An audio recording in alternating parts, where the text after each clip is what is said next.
ঠিক আছে।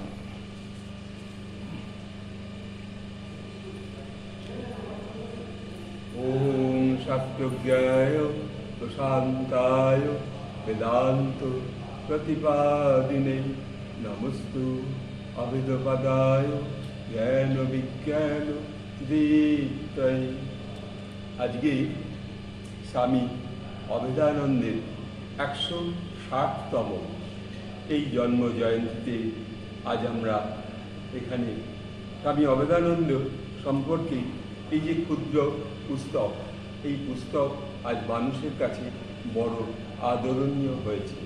তাই এই স্বামী অভেদানন্দের যে সম্পর্কে আজকে আমরা একটু বলবার চেষ্টা করছি।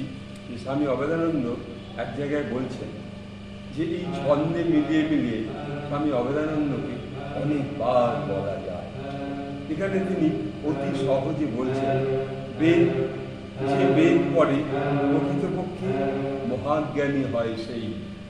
যে বেদ পড়ে প্রকৃতপক্ষে মহাজ্ঞানী হয় সেই। বেদ বেদান্ত জ্ঞান ভিন্ন, জীবনে ঊর্ধ্বগতি নেই। স্বামী অভেদানন্দ তার বক্তৃতায় কি বলেছেন? তিনি বলেছেন যে বেদ বলে তত্ত্বমসি, তুমি সে। তো আমরা সেই বেদের যে অঙ্কুরিত, আমরা সেই বিন্দু, যেমন শিশির বিন্দুর মতো, এইভাবে আমরা স্বামী অভেদানন্দকে বারবার আমরা যদি বক্তৃতায় ভাবনায় যদি আমরা আনতে পারি, তাহলে আমাদের মধ্যেও সেই সত্য প্রকাশ বেদান্তে। অভেদানন্দ তার বক্তৃতায় যোগ সম্পর্কে কি বলেছেন দেখুন, কত সহজে একটা জিনিসকে মনে রাখা যায়। গীতায় ভগবান শ্রীকৃষ্ণ এই ঐক্য সমতাকে যোগ বলেছেন। তাহলে অভেদানন্দ তার বক্তৃতায় যোগ সম্পর্কে কি কি বলেছেন? গীতায় ভগবান শ্রীকৃষ্ণ এই ঐক্য ও সমতাকে যোগ বলেছেন। স্বামী অভেদানন্দ এই সম্পর্কে কি বলেছেন? যেমন এখানে উত্তরে ওই লাস্ট ওয়ার্ডটা দিয়ে মেলানো কি বলেছেন? আসলে মনের ঐক্য বুদ্ধি ও সমতা জ্ঞানকেই যোগ বলেছেন। তাহলে এইভাবে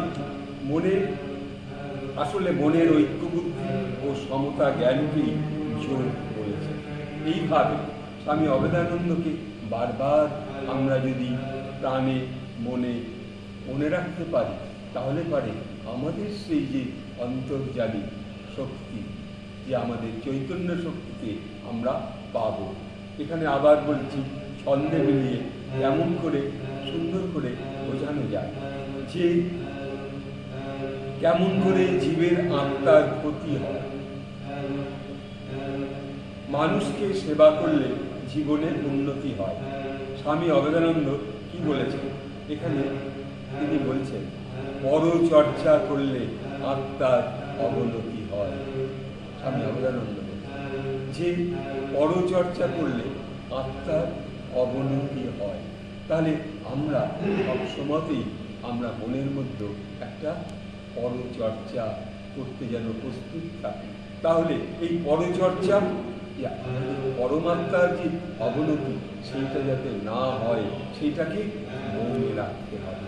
তাই স্বামী অভেদানন্দ এখানে বারবার বলছেন, কি সুন্দর করে বোঝানো যাচ্ছে যে এই ছন্দে মিলিয়ে স্বামী অভেদানন্দকে যদিও অনেকের মনে একটু ভালো লাগছে, তেমনি আবার যে দেখুন ঠিক লাস্ট ওয়ার্ডটা মিলিয়ে জীবনে যেটুকু ভালো কেবল সেইটুকু নিবে, যেটুকু ভালো প্রতি মানুষকে সেই যুক্তিই দিবে। স্বামী অভেদানন্দ কোন বাণী তিনি বলতেন? এই যে সেইটুকু নিবে, যেটুকু ভালো প্রতি মানুষকে সেই যুক্তিই দিবে। এই 88 নম্বরের উত্তরে স্বামী অভেদানন্দ কি অপূর্ব বুঝিয়েছেন। সর্বদা সৎ চিন্তাকে প্রশ্রয় দিবে।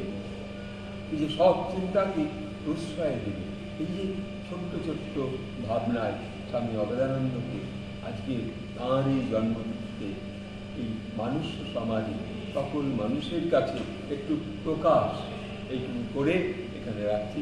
ওম শাস্ত্রজ্ঞায় প্রশান্তায় বেদান্ত প্রতিপাদিনে নমস্তু অভেদপদায় জ্ঞান বিজ্ঞান দীপ্তয়ে।